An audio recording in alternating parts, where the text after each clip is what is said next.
بتعاني من آلام الظهر؟ عمرك سمعت حد بيقول أنا عندي ألم في ظهري عامل زي الصاروخ بينزل من ظهري لرجليا؟ طيب سمعت حد قبل كده بيقول إنه حاسس بالألم زي الكرباج من ظهره لرجليه؟ أثناء فترة حملك عانيتي من آلام شديدة في الظهر كانت مصحوبة بتنميل في الرجلين وضعف وصعوبة في الحركة؟ طيب سمعتوا قبل كده عن عرق النسا؟ إيه هو وإزاي بيحصل وإزاي بنعالجه؟ كل ده وأكتر هتعرفوه لما تتابعونا في الفيديو ده. ازيكم؟ معاكم دكتور أندرو جميل، اخصائي علاج الطبيعي والتأهيل. النهارده حابب اكلمكم عن حاجه بنسمع عنها كتير وهي عرق النسا او السياتيكا. وده ألم بيبقى موجود في اسفل الظهر وبيمشي على طول العصب الوركي او سيتيك نيرف.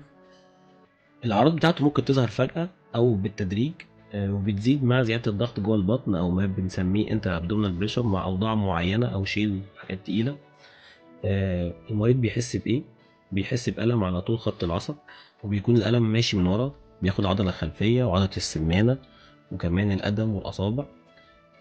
بيحس بضعف في العضلات لأن العصب ده بيغذي عضلات كتير وممكن يأثر على المشي.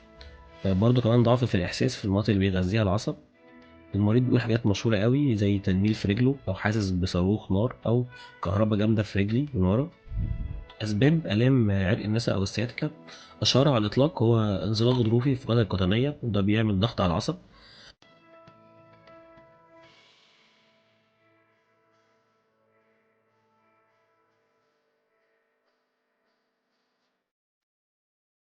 في أسباب تانية زي خشونة ممكن تحصل في فقرات، أو احتباس العصب أو إن العصب يتزنق وسط عضلة معينة عشان فيها تقلص أو قصر شديد. زي عضلة اسمها البيرفورمس، ممكن يتعمل بيرفورمس سندروم، العصب بيعدي بيغذيها وبيعدي ما بينها وبتعمل نفس أعراض عرق النسا. وممكن يحصل فيه التهاب. طيب دور العلاج الطبيعي إيه في حالات سياتيكا أو عرق النسا؟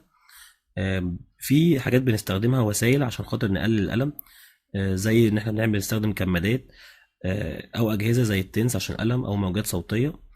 برضو بنحاول نقلل من تقلص العضلي الشديد اللي بيبقى موجود في الظهر أو الرجلين. لو كان السبب بسبب انزلاق ظروفي فبنعمل تمارين معينة عشان نقلل الانزلاق ده، وكمان عشان نخف الضغط على العصب.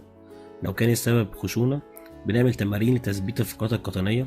لو كان المشكلة بسبب ضيق في العصب ما بين عضلة بنحاول نعمل إطالة للعضلة دي ونعمل لها زي ريليز.